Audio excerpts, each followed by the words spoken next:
ഏവർക്കും വന്ദനങ്ങൾ. ഇന്നത്തെ നമ്മുടെ ചിന്തയ്ക്കായി യാക്കോബിന്റെ ലേഖനം 5-ാം അധ്യായം 17-ാമത്തെ വാക്യം 18 നാം അതിനോട് കൂടെ ചിന്തിക്കുകയാണ്.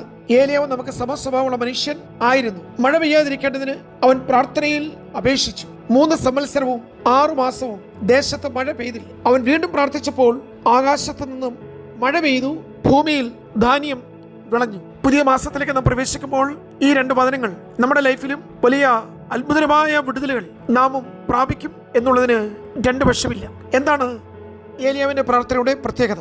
മഴ പെയ്യാതിരിക്കേണ്ടത് പ്രാർത്ഥിച്ചു, മഴ പെയ്തില്ല. മഴ പെയ്യാൻ പ്രാർത്ഥിച്ചു, മഴ പെയ്തു. അതിന്റെ റിസൾട്ട് ദേശത്ത് വലിയ വിളവുണ്ടായി, ഒരു വലിയ കൊയ്ത്തുണ്ടായി. എന്താണ് പ്രിയമുള്ളവരെ ഈ വചനത്തിൽ കൂടി നമുക്ക് അർത്ഥമാക്കാൻ കഴിയുന്നത്? യാക്കോബിന്റെ ലേഖനം നാം പഠിക്കുമ്പോൾ വളരെ പ്രധാനപ്പെട്ട 3 പഴയ നിയമ വ്യക്തികളെയാണ് യാക്കോബ് ഇവിടെ എടുത്തു കാണിക്കുന്നത്. അബ്രഹാമിന്റെ വിശ്വാസം എടുത്തു പറയുന്നു, യോബിന്റെ സഹിഷ്ണുതയെക്കുറിച്ച് പറയുന്നു, ഏലിയാവിന്റെ പ്രാർത്ഥനയെക്കുറിച്ച് പറയുന്നു. വിശ്വാസത്തിൽ അബ്രഹാം ശക്തനാണ്. കഷ്ടതയുടെ നാളുകളിൽ അതിനോടുള്ള യോബിന്റെ മനോഭാവം, താൻ പുലർത്തിയ സഹിഷ്ണുത, സഹനം ഇവിടെ യാക്കോബ് വീണ്ടും പുതിയ നിയമ വിശ്വാസികളോട് ആവർത്തിച്ച് പറയുന്നു. പക്ഷെ പ്രാർത്ഥനയെക്കുറിച്ച് പറഞ്ഞപ്പോൾ പഴയ നിയമത്തിൽ മറ്റാരെയും കൊണ്ടുവന്നില്ല, ഏലിയാവിനെ കുറിച്ചാണ് പറഞ്ഞത്. നാം ഇതിനോടനുബന്ധിച്ച് പഠിക്കുമ്പോൾ നിശ്ചയമായും 1 രാജാക്കന്മാർ പുസ്തകം 17 മുതലുള്ള അധ്യായങ്ങൾ വായിക്കണം. യാക്കോബിന്റെ ഈ ഒരു സന്ദേശത്തിലെ ഉൾക്കാഴ്ച 5-ാം അധ്യായം അവസാനിക്കുമ്പോൾ നമുക്ക് കാണാൻ കഴിയും. കഷ്ടം അനുഭവിക്കുന്നവർ പ്രാർത്ഥിക്കണം, സഭയിലെ മൂപ്പന്മാർ പ്രാർത്ഥിക്കണം, അപ്പോൾ തന്നെ വിശുദ്ധന്മാരുടെ പ്രാർത്ഥന, വിശ്വാസത്തോടു കൂടിയുള്ള പ്രാർത്ഥന, വീണ്ടും നീതിമാന്മാരുടെ ശ്രദ്ധേറിയ പ്രാർത്ഥന. ഇതിനെല്ലാം ശേഷമാണ് നമുക്ക് സമസ്വഭാവമുള്ള മനുഷ്യനായ ഏലിയാവിനെ കൊണ്ടുവരുന്നത്. ഏലിയാവിന്റെ പ്രാർത്ഥന, ആ പ്രാർത്ഥനയ്ക്ക് ഇന്നും ഒരു പ്രസക്തിയുണ്ട്. നാം ഈ പുതിയ മാസത്തിലേക്ക് പ്രവേശിക്കുമ്പോൾ ഇതൊരു പ്രാർത്ഥനയുടെ മാസമായി മാറട്ടെ എന്ന് ഞാൻ ആശിക്കുകയാണ്. പ്രാർത്ഥനയുടെ ഒരു പുതിയ തലത്തിലേക്ക്, അല്ലെങ്കിൽ പുതിയ നിയമത്തിൽ നാം മനസ്സിലാക്കുന്ന പ്രാർത്ഥനയുടെ ആത്മമണ്ഡലത്തിലേക്ക് നമുക്കൊന്ന് കയറുവാൻ, അറിവിന്റെയും ബുദ്ധിയുടെയും നാം പൈതൃകമായി പിന്തുടർന്നു വരുന്ന പാരമ്പര്യങ്ങളുടെ ശൈലി വിട്ടിട്ട് കുറച്ചുകൂടെ ഒരു ശക്തിയേറിയ പ്രാർത്ഥനയ്ക്ക് വേണ്ടി ഈ ഒരു മാസം നാം നമ്മുടെ സമയത്തെ, രാത്രിയുടെ യാമങ്ങളെ ഒട്ടും സമയം വേസ്റ്റ് ചെയ്യാതെ പ്രാർത്ഥിക്കുവാൻ നമുക്ക് കഴിയുമെങ്കിൽ നാം ഒരു ദൈവപ്രവൃത്തി കാണും. നമ്മുടെ കണ്ണുകൊണ്ട് നാം ഒരു ഉണർവ് കാണും.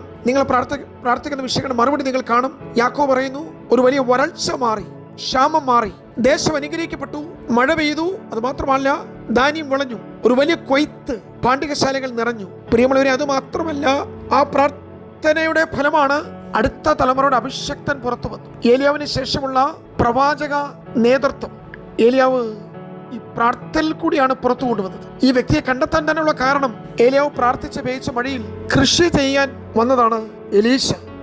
ഏലിയാവിനെ കണ്ടെത്തുകയല്ലായിരുന്നു, ഏലിയാവ് എലീശയെ കണ്ടെത്തുകയായിരുന്നു. ഒരു കാലഘട്ടത്തിന്റെ പ്രവാചക ദൂത് ദൈവം പരമേൽപ്പിക്കുന്ന അടുത്ത ഒരു നിയോഗത്തിന് ശുശ്രൂഷ ഏറ്റുവാങ്ങുന്ന പ്രവാചക ശ്രേഷ്ഠനെ കൂടെ നിയമിച്ചിട്ടാണ് ഏലിയാവ് തിരുശ്ശേരിയിൽ നിന്ന് മാറുന്നത്. അപ്പോൾ നിങ്ങൾക്ക് മനസ്സിലാക്കാൻ കഴിയുമെന്ന് ഞാൻ വിശ്വസിക്കുന്നു. നമ്മുടെ പ്രാർത്ഥനയുടെ വലിയ മറുപടികൾ അതിനെയും കാണാൻ പോകുന്നതേയുള്ളൂ. ഇതുപോലൊരു കാലഘട്ടത്തിലാണ് നാം ഇപ്പോൾ ഏലിയാവിന്റെ പ്രാർത്ഥനയെക്കുറിച്ച് അധികം ചിന്തിക്കേണ്ടത്. കാരണം ജനം 2 തോണിയിൽ കാലു വെച്ചിരിക്കുന്നു. യാഗപീഠം ഇടിഞ്ഞു കിടക്കുന്നു. ഏലിയാവ് പോലും പറയുന്നു, ഞാൻ ഒറ്റയ്ക്കേ ഉള്ളെന്ന്. ഏലിയാവ് അറിയാത്ത 7000 പേരുണ്ടെങ്കിലും അവരാരും ഇന്നേ നാടി വരെ ജീവനുള്ള ദൈവത്തിന്റെ ഒരു പ്രവചന ശബ്ദം പോലും ദേശത്ത് ഉയർത്തിയിട്ടില്ല.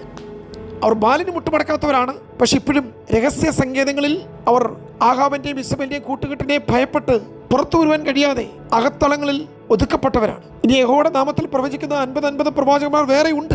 പക്ഷെ അവർക്ക് ആഹാബിന്റെ തീന്മേശയിൽ നിന്നുള്ള ഭക്ഷണം ഉപജീവന മാർഗത്തിന് ആവശ്യമാണ്. അവർക്ക് വിശ്വാസം പരിശോധിക്കപ്പെടുവാനോ, ക്ഷാമകാലത്തെ ക്ഷേമമായി പുലർത്തുന്ന ദൈവപ്രവൃത്തിയിൽ ആശ്രയിക്കുവാനോ, പ്രാർത്ഥനയുടെ മറുപടിക്ക് വേണ്ടി ദൈവമുഖത്തേക്ക് നോക്കി കാത്തിരിക്കുവാനോ ഒബദ്യാവിന്റെ വീട്ടിലെ പ്രവാചകന്മാർക്ക് കഴിയുന്നില്ല. അവർക്ക് ജീവൻ നിലനിർത്തുവാൻ ഒബദ്യാവ് അവരെ പോഷിപ്പിക്കുകയാണ്. അതൊന്നും തെറ്റാണെന്നല്ല ഞാൻ പറയുന്നത്. 7000 പേർ ദൈവത്തിനുണ്ട്, ഒബദ്യാവുണ്ട്. മഹാഭക്തനായ ഒബദ്യാവിന്റെ വീട്ടിൽ തിന്നുകുടിച്ച് കഴിയുന്ന പ്രവാചകന്മാർ വേറെ ഉണ്ട്. പക്ഷേ യാക്കോബ് പുതിയ നിയമ വിശ്വാസികളോട് പറയുന്നത്, നാം 7000-നകത്തല്ല, നാം ഒബദ്യാവിന്റെ വീട്ടിലെ മേശയിൽ നിന്ന് 3 നേരം മൃഷ്ടാന്ന ഭോജനം കഴിക്കുന്ന പ്രവാചകന്മാരുടെ നിരയിലല്ല. നാം ഏലിയാവിനെ പോലെ കാലഘട്ടത്തെ ചലിപ്പിക്കുവാൻ, കൊട്ടാരത്തെ ഭ്രമിപ്പിക്കുവാൻ, രാജാവിനെ ഭയപ്പെടുത്തുന്ന ഒരു ദൂത്. അപ്രകാരം ഇന്നും ഈ പ്രത്യേക സാഹചര്യത്തിൽ നമ്മുടെ മുമ്പിലുള്ള രാഷ്ട്രീയ മണ്ഡലം, ഭൗതിക മേഖല, മതത്തിന്റെ ശക്തികൾ, പാരമ്പര്യങ്ങൾ, ആത്മീയതയുടെ പുതിയ പരിവേഷങ്ങൾ, ഇതിന്റെ നടുവിൽ ഒരു ദൂത് നിങ്ങളെ വ്യത്യസ്തരാക്കി തീർക്കും. പ്രവാചകന്മാർ പലത് ഏലിയാവിന്റെ കാലത്തുണ്ടെങ്കിലും ദൈവം ദൂത് കൊടുത്ത കൊട്ടാരത്തിൽ ചെന്ന് ദൈവത്തെ നാവായി സംസാരിക്കുവാൻ മറ്റാരുമില്ലായിരുന്നു. അത് ഏലിയാവ് മാത്രമേ ഉണ്ടായിരുന്നു. കൊട്ടാരത്തിൽ ചെന്ന് രാജാവിനോട് ദൂത് പറഞ്ഞ ഏലിയാവിനോട് ആഹാബിന്റെ ചോദ്യം ഇപ്രകാരമാണ്, നീയാണോ ദേശത്ത് മഴ പെയ്യിക്കുന്നത്? മറുപടി, ഇതുവരെ മഴ പെയ്യിച്ചത് ഞാനല്ല, പക്ഷെ ഇനി മഴ പെയ്യണമെങ്കിൽ ഞാൻ പറയണം. ഇനി ഞാൻ പറഞ്ഞല്ലാതെ മഴ പെയ്യുകയില്ല. യഥാർത്ഥത്തിൽ ഏലിയാവ് ക്ഷാമത്തെ വിളിച്ചു വരുത്തുകയായിരുന്നു. പ്രിയമുള്ളവരെ, ക്ഷാമത്തിന് ശേഷമാണ് ഒരു വലിയ മഴ ഉണ്ടായത്. ക്ഷാമത്തിനും മഴയ്ക്കും ഇടയ്ക്ക് ഒരു തീ ആവശ്യമായിരുന്നു. ഞാൻ പറയട്ടെ, തീ ഭൂമിയിലെല്ലാം കത്തത്തില്ല. തീ ഒരു സ്ഥലത്ത് മാത്രമേ കത്തത്തുള്ളൂ. ആ തീ കത്തിയത് യാഗപീഠത്തിന് മീതെയാണ്. അത് പുതിയ യാഗപീഠത്തിൽ ഇറങ്ങിയ തീയല്ല, പൊളിഞ്ഞ യാഗപീഠം പുതുക്കി പണിത് അതിന്മേൽ ഇറങ്ങിയ തീയാണ്. നാം ഇത് പഠിക്കുമ്പോൾ ആദ്യം ഒരു ക്ഷാമം, ആ ക്ഷാമം നീണ്ട വർഷങ്ങൾ നീണ്ടു നിൽക്കുന്നു. അതിനുശേഷം അടുത്ത ഘട്ടത്തിലേക്ക് ഏലിയാവ് പ്രവേശിക്കുന്നു.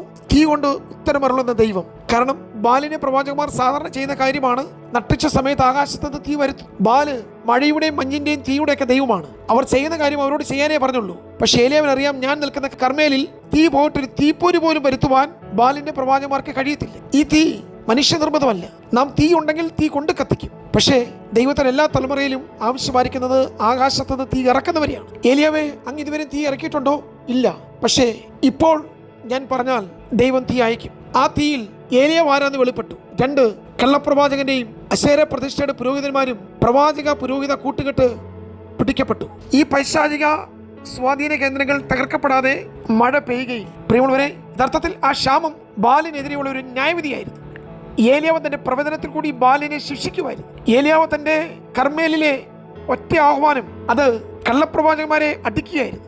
ഈ അന്യാരാധനയുടെയും അശുദ്ധ കൂട്ടുകെട്ടിന്റെയും സ്വാധീന ശക്തിയാണ് ദേശത്തെ ദൈവപ്രവർത്തിയെ തടസ്സമായി നിന്നത്. അവർ ചെയ്യുന്നത് പ്രവാചകന്മാരെ വെട്ടുന്നു, പ്രവാചകന്മാർ തലയെടുക്കുമെന്ന് ഭീഷണിപ്പെടുത്തുന്നു, യാഗപീഠം ഇടിച്ചു കളയുന്നു, മുന്തിരിത്തോട്ടം ക്ഷീരത്തോട്ടമാക്കുന്നു.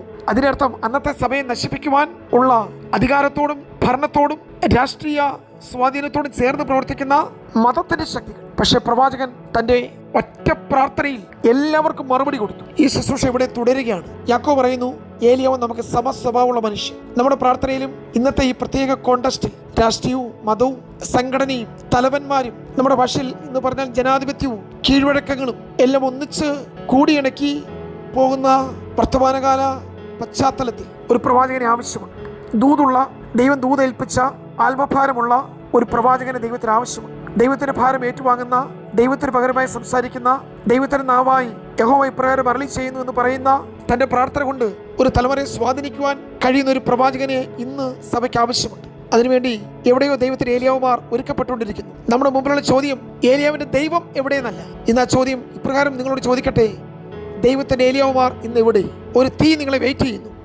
നമ്മുടെ മുമ്പിലുള്ള ക്ഷാമം മാറുന്നു, ദേശം വിടുവിക്കപ്പെടുന്നു, സഭ ഉണർത്തപ്പെടുന്നു. പാണ്ഡികശാലകൾ കൊയ്ത്തിന് ശേഷം ധാന്യം കൊണ്ട് നിറഞ്ഞതുപോലെ സഭ ആത്മാക്കളെ കൊണ്ട് നിറയുന്നു. അടുത്ത തലമുറ അഭിഷക്തന്മാർ പുറത്തു വരുന്നു. നമുക്ക് വിശ്വസിക്കാം, ഈ പുതിയ മാസം പ്രാർത്ഥനയുടെ അപ്രകാരമുള്ള ദൈവപ്രവൃത്തിയുടെ നാളുകളായി മാറട്ടെ. ദൈവം നമ്മെ സഹായിക്കട്ടെ.